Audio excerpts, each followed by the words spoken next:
Saudações, sou Carlos Oliveira, canal Pergunte ao Carlão, e hoje nós daremos continuidade ao nosso curso teológico e, sem dúvida alguma, uma matéria muito importante, muito cheia de conteúdo, onde nós iremos abordar muitos temas pertinentes à teologia bíblica.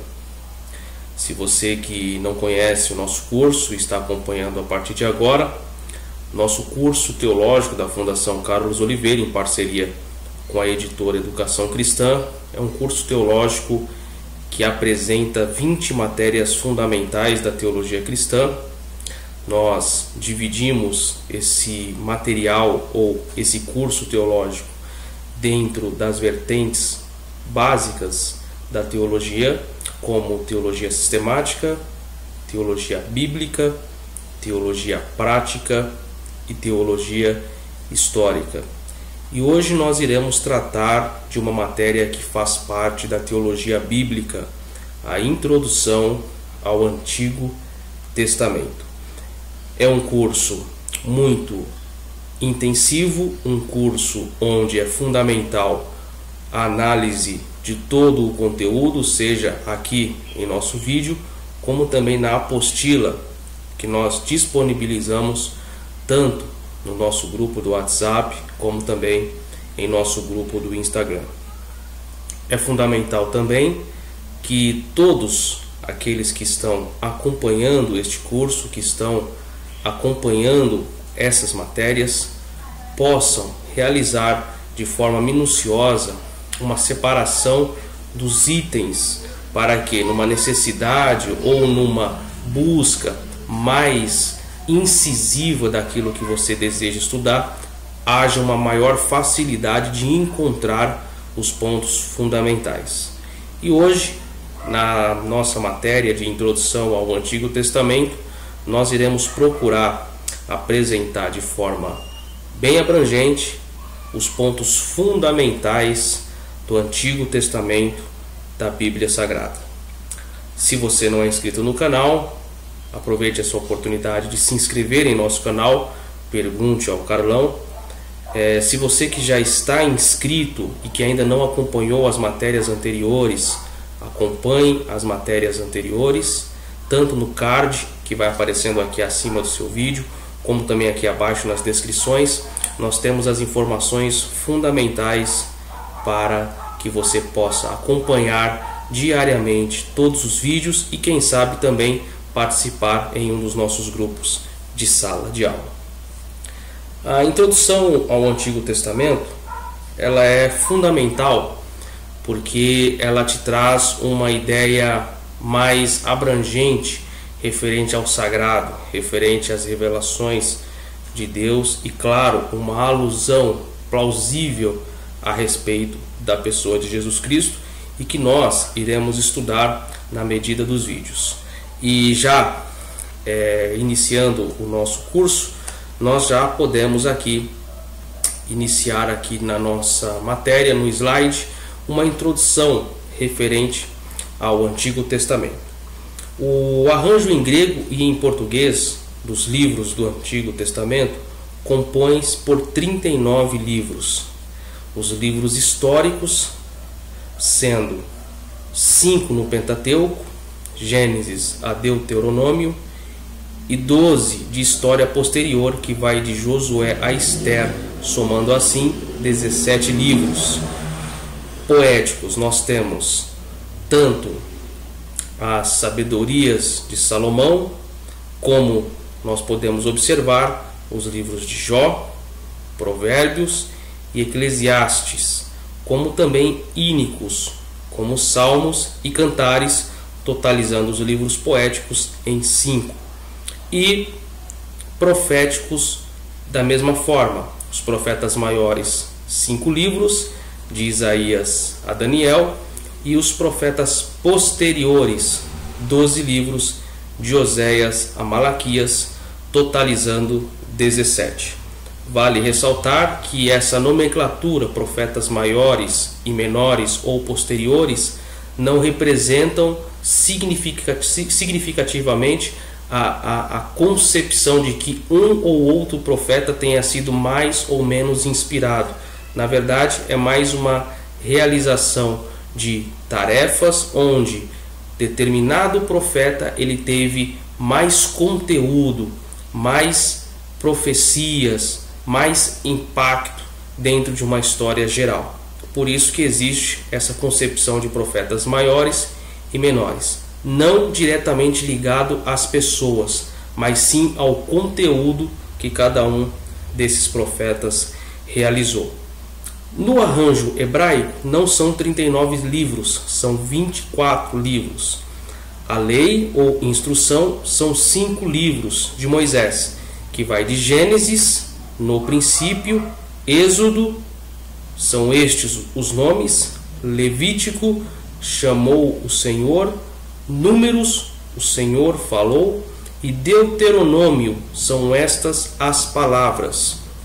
Devo também levar em consideração que a primeira palavra do Pentateuco, ou da nossa Bíblia também, no princípio, que vem do hebraico Barashit, na verdade, nas traduções originais, não se fala no princípio, mas sim em um princípio, de Bereshit. Essa é a nomenclatura correta. O correto não é no princípio, mas sim em um princípio. No princípio não existe no texto original, porque Deus é o princípio de todas as coisas. Por isso que é em um princípio, ou seja, em Deus todas as coisas foram feitas ou se fez. Do hebraico Bereshit e não Barashit, como é levado em consideração em algumas traduções. Continuando sobre o arranjo hebraico, os profetas, primeiros profetas, são 8, que vai de Josué, Juízes, 1º e 2º Samuel, 1º e 2º Reis, e últimos profetas, Isaías, Jeremias, Ezequiel e os 12 menores.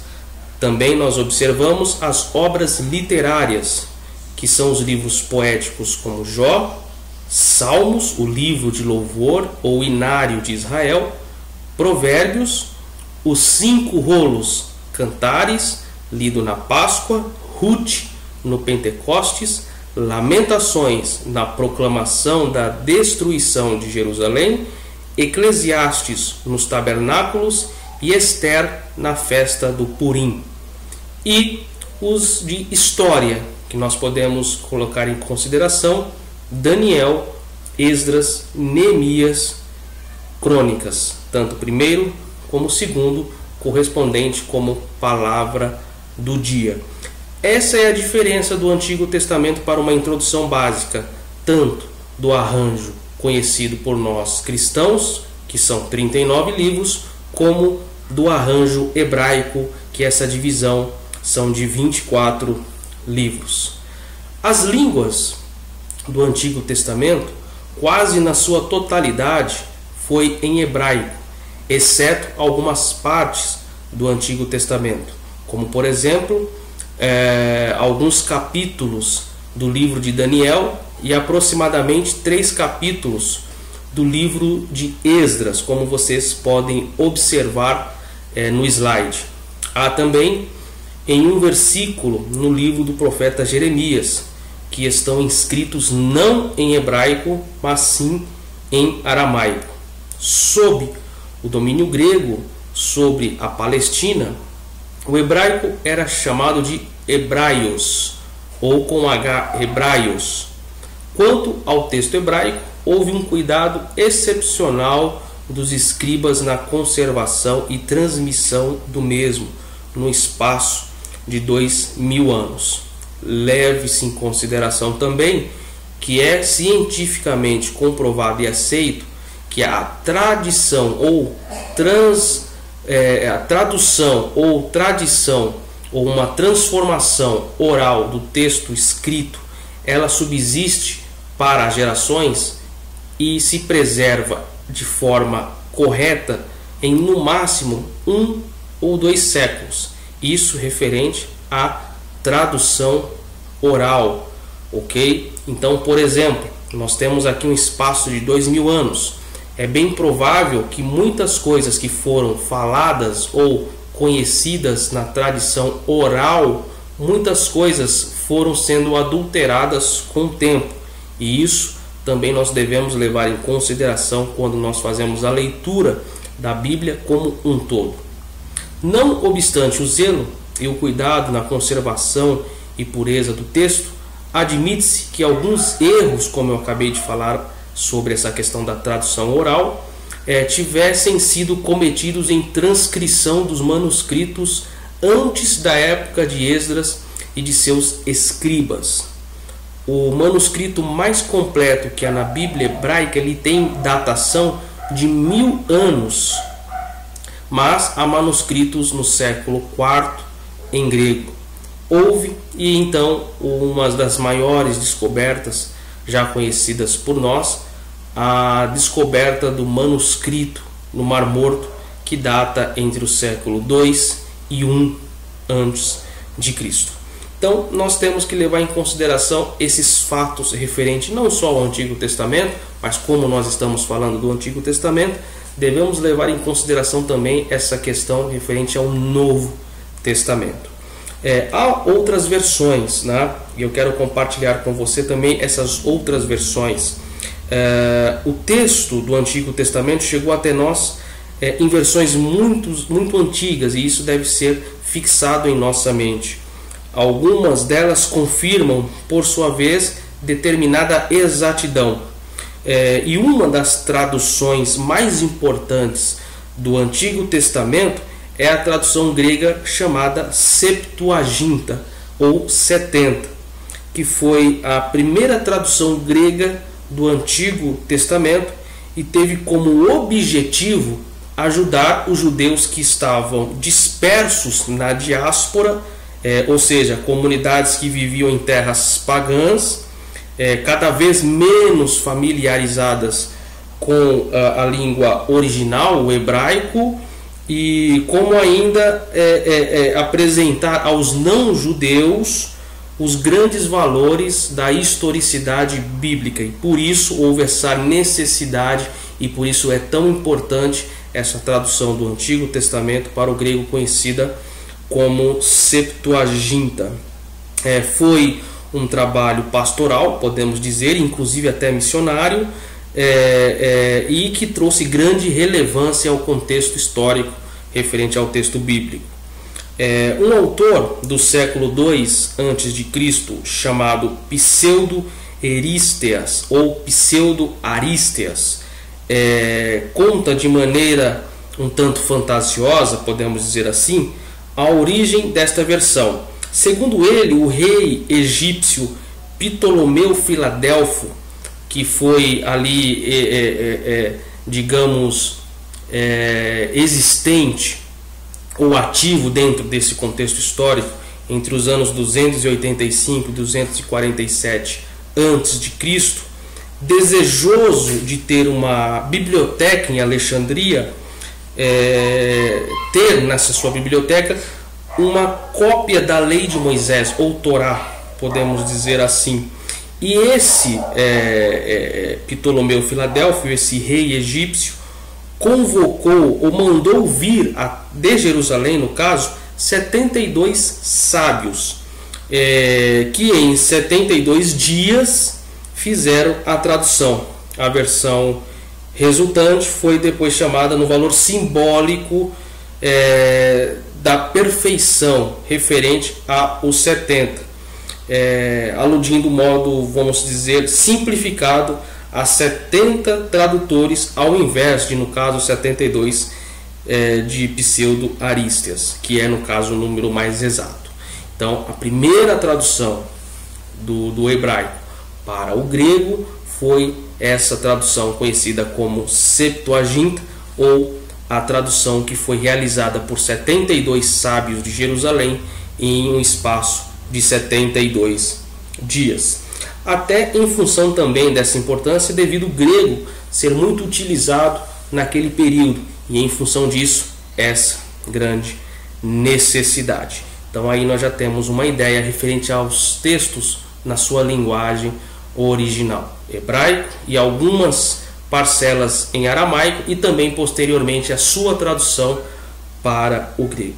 Como os alunos podem ver no nosso slide, eu em todas as matérias recomendo algumas obras. Eu tenho todas essas obras que vocês estão vendo, mas eu quero recomendar uma em específico, Introdução ao Velho Testamento de Donald Turner, da editora Batista Regular. Se você não puder comprar todas essas obras, compre ao menos essa obra, que com certeza vai ser muito importante e vai ajudar bastante na sua concepção de Antigo Testamento. É claro também, como nós podemos observar, a História dos Hebreus, que é um livro fantástico de Flávio Josefo, como também tantos outros livros que estão aí na descrição ou na imagem de nosso slide. Seguindo o nosso slide, nós falamos das antigas versões, a versão grega, conhecida como 70, que foi a primeira versão do texto do Antigo Testamento, isso entre 250 a.C., como eu havia falado sobre convocação do rei egípcio Ptolomeu Filadelfo, e temos outras versões que datam entre 100 e 200 anos, ou 100 a 200 anos depois de Cristo, feitas por judeus, como por exemplo a versão de Áquila, a tradução literal usada em oposição aos cristãos, a versão de Teodócio, semelhante à Septuaginta, e a versão de Símaco, semelhante a uma parafrase. Além das versões gregas, nós observamos as versões siríacas, feitas entre 150 e 200 depois de Cristo, que nós podemos observar como um modelo fundamental que você também pode adquirir, conhecida como Peshitta, e também Targums, né?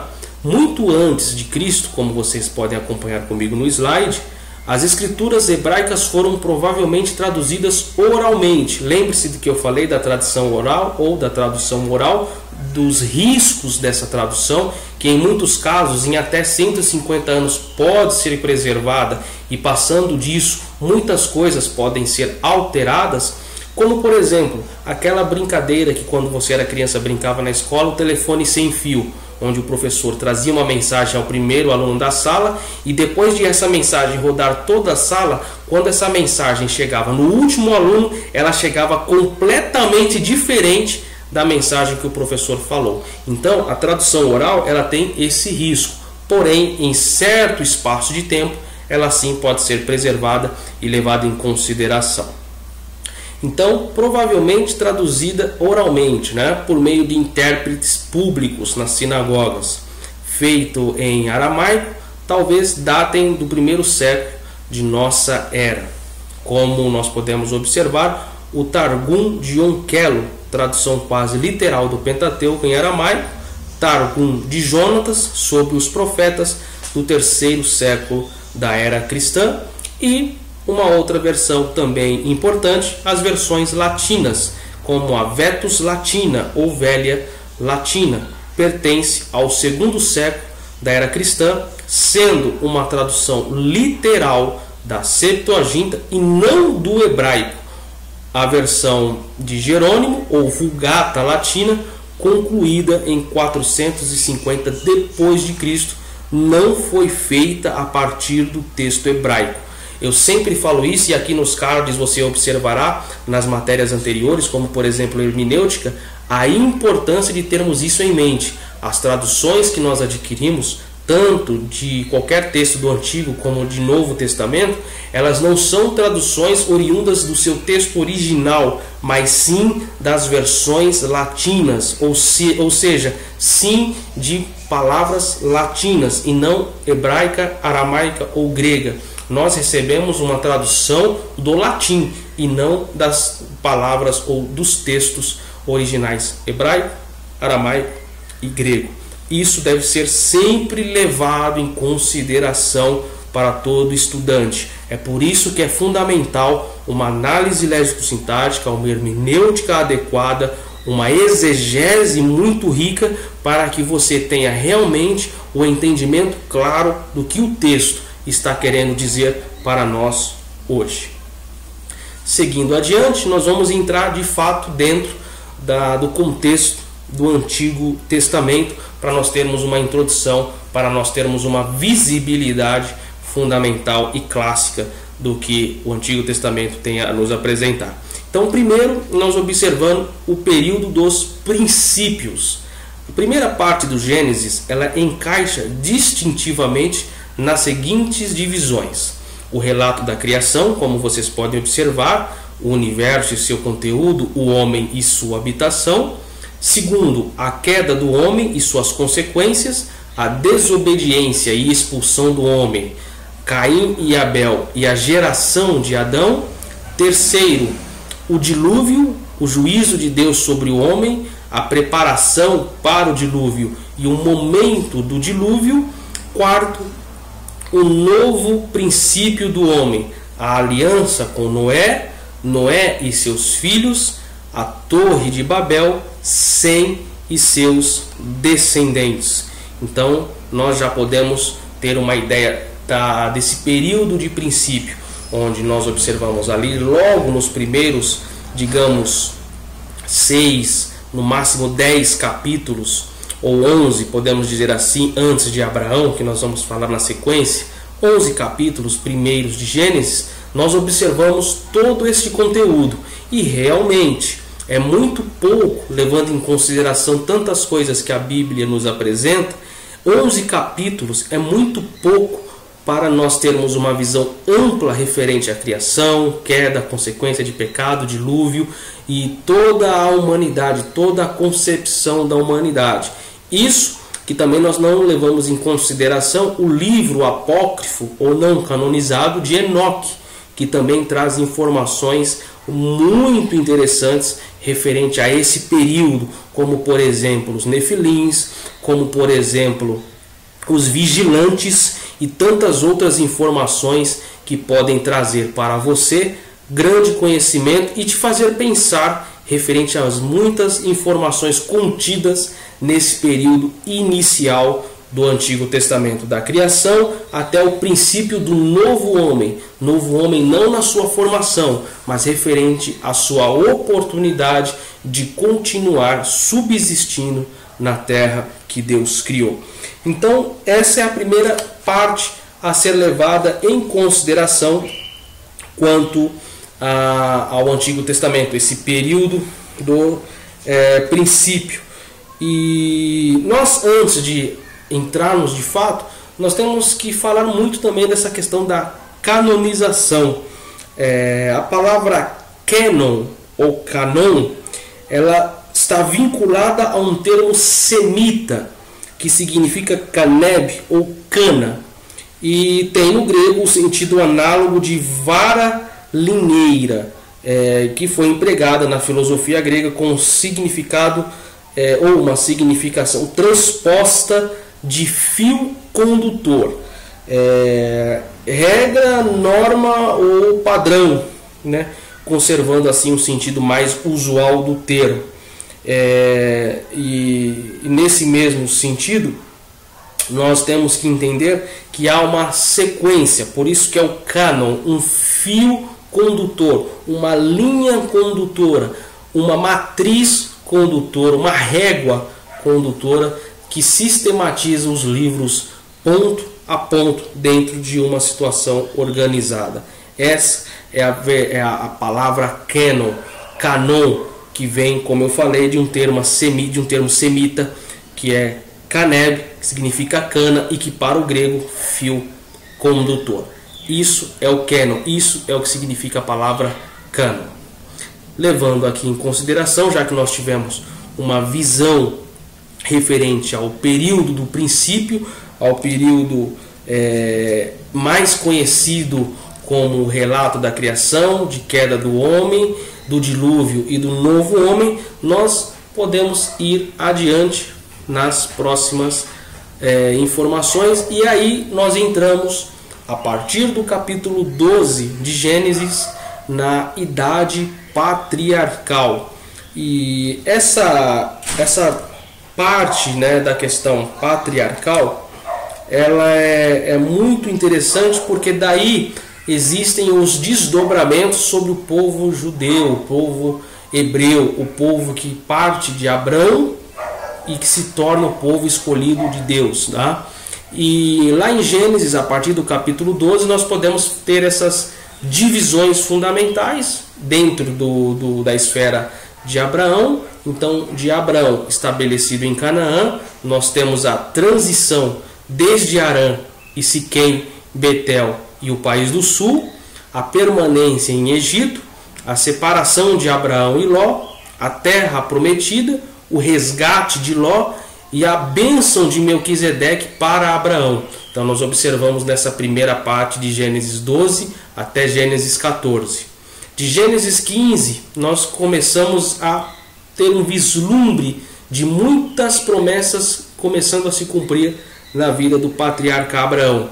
O filho prometido, o nascimento de Ismael, a promessa renovada, ou a aliança e seu filho, Abraão como intercessor no resgate de Ló, Abraão sendo liberado por Abimeleque, o nascimento de Isaac e expulsão de Ismael, a habitação de Abraão em Berseba, a aliança confirmada em obediência.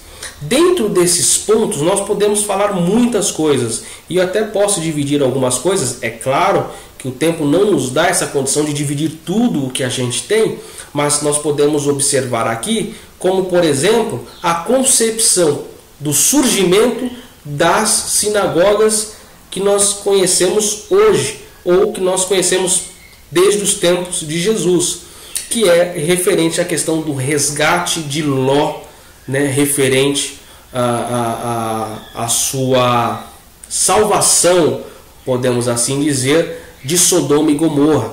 Quando os anjos chegaram a Abraão trazendo a informação de que destruiriam a cidade, ele fez aquelas perguntas referente a uma quantidade de pessoas suficientes para que a cidade fosse poupada. E ele terminou na sua última argumentação com 10. Ele questiona os anjos: se tiverem 10 justos na cidade? Os anjos disseram: por amor dos 10 não destruiremos. Porém não foi encontrado 10 e logo a cidade foi destruída. Mas em função de Abraão ter falado 10, hoje, até hoje, é considerado necessário para a formação de uma sinagoga, desde que ela tenha um número mínimo de 10 pessoas reunidas. Se não houver 10 pessoas reunidas, não há possibilidade de realizar um culto em uma sinagoga, em função dessa simbólica atitude de Abraão referente à oração. E por que 10? Por que ele não poderia falar 4? Porque era Ló, a esposa e 2 filhas. Ele poderia ter falado 4. Mas ele falou 10 porque provavelmente ele tinha informação que as filhas de Ló tinham seus companheiros, ou se cada uma tinha um companheiro, totalizariam 6, e cada um de seus companheiros tinha pai e mãe. Então são pai e mãe de um e pai e mãe de outro, totalizando 10. Mas Abraão, infelizmente, não foi atendido, porque a cidade, como eu disse, foi destruída. Bem como também as questões das lutas que existem até hoje entre os ismaelitas e o povo de Israel. Até hoje existe conflito na Palestina justamente em função dessa questão, onde nasce Ismael, porém que não era o filho da promessa, e que consequentemente nasce Isaac, que é o filho da promessa. Até hoje existe conflito na Palestina, muitas guerras no Oriente Médio, justamente em função de Ismael e Israel, referente a essas duas genealogias que partem de Abraão. Poderíamos falar muitas coisas aqui, poderíamos trazer muitas informações aqui referente a este fato. O terceiro ponto, que aí nós observamos no capítulo 23 em sequência, onde Abraão provê pela posteridade, ou seja, Abraão adquire um lugar de sepultamento, uma noiva para o seu filho prometido, e Isaac é designado como herdeiro, ou seja, com a morte de seu pai Abraão. Levando adiante o nosso slide, aí nós já observamos a sequência que dá o livro de Gênesis, de Isaac, Jacó a José. Isso a partir do capítulo de número 25. Do capítulo 25 até o capítulo 50 de Gênesis, esse espaço de capítulos, ou de tempo, podemos dizer assim, se dedicam a trazer informações dessas pessoas. Isaac e Jacó, nós observamos a família de Isaac, como Rebeca, a mãe dos gêmeos, Esaú e Jacó, que intercambiam os direitos da primogenitura, onde Isaac também é estabelecido em Canaã, iniciando uma aliança confirmada a Isaac, umas dificuldades, podemos dizer, com Abimeleque, e a bênção de Deus sobre Isaac. A bênção patriarcal, no terceiro ponto, onde Isaac favorece a Esaú, e a bênção roubada e as suas consequências imediatas. Posterior a isso, na parte 4, as aventuras de Jacó com Labão, o sonho em Betel, família, riqueza e a separação com Labão. Na parte 5, o retorno de Jacó a Canaã, uma reconciliação com Esaú, que foi fundamental, as grandes dificuldades em Siquém, as adorações em Betel e a sua esposa Raquel enterrada em Belém. Com isso, os descendentes de Isaac, os filhos de Jacó, o enterro de Isaac, o clã de Esaú em Edom, e nós damos início a partir do capítulo 37, a parte de José, o grande sonhador, o grande homem que mudou toda a história, digamos assim, do povo eleito. Em José, nós observamos o filho favorito, que foi odiado pelos irmãos, que foi ao Egito, uma vinda, mesmo que de forma obrigada ao Egito, porque por ele mesmo ele não iria ao Egito, ele foi vendido nessas vendas, um dia ele chegou ao Egito. O grande embate de Judá e Tamar, que é muito complexo essa passagem, o fato de José de escravo a governante, como desde seu tempo na prisão, a interpretação dos sonhos, e como governante perto de Faraó, a relação de José e seus irmãos após longo tempo, depois de ser vendido e passado por tantas situações de dificuldade, como a primeira viagem e o processo de Simeão tomado como refém, a segunda viagem com Benjamim e quando José enfim se identifica. E aí a sua família, a família de José, se estabelece no Egito, onde é entregue aos israelitas a terra de Goshen.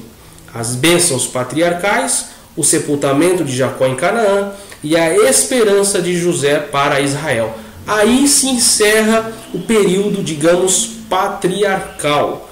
Porém, houve muitos desdobramentos nesse período, nesse processo, digamos, do Antigo Testamento, logo já no processo de transição, onde um povo que era nômade na terra permanece de favor em Goshen, que é uma terra egípcia, e que depois vem todo o processo de perseguição depois de muitos anos, depois de muitas décadas, trabalhando, fazendo grandes obras para os egípcios, cresceram absurdamente, cresceram muito, se tornaram um povo muito numeroso, levando com isso o medo do povo egípcio, desse mesmo povo israelita se levantar. E daí as coisas começaram a mudar drasticamente para o povo israelita. Então nós observamos aí o livro de Gênesis, um livro muito rico de informação, um livro muito interessante. Então nós observamos aí no livro de Gênesis, é um livro que tem 50 capítulos, são 533 versículos. Tem como seu autor Moisés, isso em consonância à tradução ou tradição oral, que nós já falamos no início do vídeo e que deve ser levado em consideração, e tem sua datação escrita provavelmente em torno de 1445 anos antes de Cristo. E o versículo-chave é justamente o Gênesis 1:1. No princípio criou Deus o céu e a terra, porém, como eu falei também no vídeo, o correto não é no princípio, mas sim em um princípio criou Deus. Em um princípio. Deus é o princípio de todas as coisas. Nesse princípio, Ele criou todas as coisas. A partir dele, todas as coisas foram feitas. Essa é a tradução correta logo do texto-chave do livro de Gênesis. Então, o livro de Gênesis ele tem essas suas divisões, essas suas particularidades, antes de entrarmos na parte do Êxodo que nós observamos a seguir, que é o relato bíblico do Êxodo, que é uma história que todas as pessoas que estudam um pouquinho a Bíblia conhecem, e que também eu escrevo no meu livro História de Israel, Ascensão, Queda e Restauração. Eu falo também muitas coisas sobre essa particularidade. Então esse livro aqui eu escrevi. Se você não tem esse livro, entre em contato nos números e no e-mail que está aqui na descrição, e você pode adquirir esse livro. Nós fazemos entrega para todo o Brasil sem frete, tá certo? História de Israel, meu livro sobre o Antigo Testamento. E o relato bíblico do Êxodo nos conta sobre a dramática fuga da escravidão egípcia referente ao povo de Israel, retratada logo no seu primeiro capítulo, em Êxodo 1:1 até 19, verso 2. Começando com uma breve referência a José e a adversa fortuna de Israel. Os histriônicos acontecimentos centrados por volta de Moisés culminam na emancipação de Israel, e a narrativa em si mesma conduz às divisões que eu tenho o prazer de apresentar para você que nos assiste.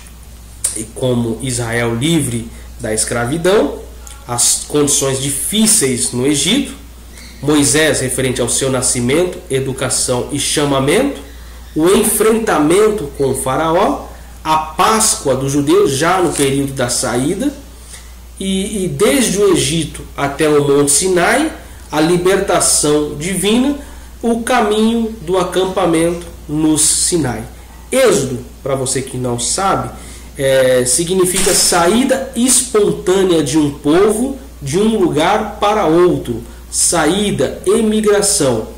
Na Bíblia, segundo livro que narra a saída do povo hebreu do Egito, é o livro do Êxodo. Então, o Êxodo significa saída espontânea de um povo de um determinado lugar para um outro lugar, uma emigração, ok? Isso é o que significa Êxodo. Temos um mapa aqui da rota do Êxodo, aproximadamente entre 1400 a.C., saindo de Ramsés, atravessando por Piairot, Etam, atravessando Migdol, onde eles conseguem, com o milagre de Deus, transpassar ou passar a seco sobre o braço esquerdo do Mar Vermelho, ok? Como conhecido como Estreito de Suez, como vocês podem ver, um braço esquerdo onde está a linha vermelha, e chegando até Mara, Elim, Refidim, o Sinai ou Horeb, enfim, como vocês podem observar, até Hebron. Mara foi onde as águas se tornaram amargas. Então é bem interessante você estudar todas as cidades dessa rota para você entender esse período de 40 anos que o povo ficou no deserto em consequência de seus pecados. E todo aquele povo acabou não entrando na terra prometida, com exceção de Josué e Caleb e os homens de 20 anos para baixo, ou as pessoas de 20 anos para baixo, que já não faziam parte daquela descendência, que toda ela morreu no deserto. Ok? Essa é a nossa primeira videoaula do nosso curso de teologia da matéria da introdução ao Antigo Testamento. Nós vamos continuar em outros vídeos, em outras aulas. Acompanhe diariamente ou semanalmente todas as aulas, faça anotações, assista todos os vídeos na íntegra para que você tenha realmente uma compreensão daquilo que está sendo ensinado, daquilo que está sendo passado, para que você abarque em si conhecimento necessário para você usar no seu seminário, na sua ministração, no seu estudo, no curso teológico que você faz, como complemento. Todas as obras que você pode observar aí são obras que eu escrevi na minha editora, a editora Educação Cristã. Eu tenho esses livros escritos por enquanto, logo mais teremos o lançamento e com certeza serão publicados aqui. Vocês também podem seguir minhas redes sociais, como vocês observaram no slide seguinte. E em nome da Fundação Carlos Oliveira e em parceria com a editora Educação Cristã, nós somos gratos a você que nos acompanha e, como disse, se não é inscrito, se inscreva no canal para acompanhar todas as nossas aulas do nosso curso teológico. Deus abençoe, sucesso a você!